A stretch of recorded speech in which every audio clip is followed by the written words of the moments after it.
ir mūsu šovs latviešu klubītā. Kā redzat, es te dzeru Pepsi.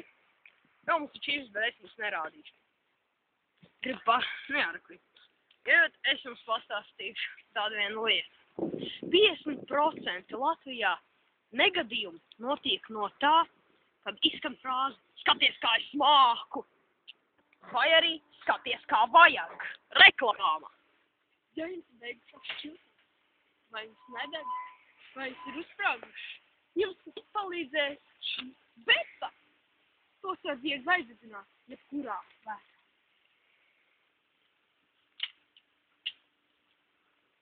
Deg. Un tā jūs varat aizdedzināt visu. Jā, jūs redzējāt, kā ir tiem sērkos. Nu labi, tas bija mūsu šovs latviešu klubītā. Un pēc kaut kāda laiciņa mēs atgriezīsimies pie jums.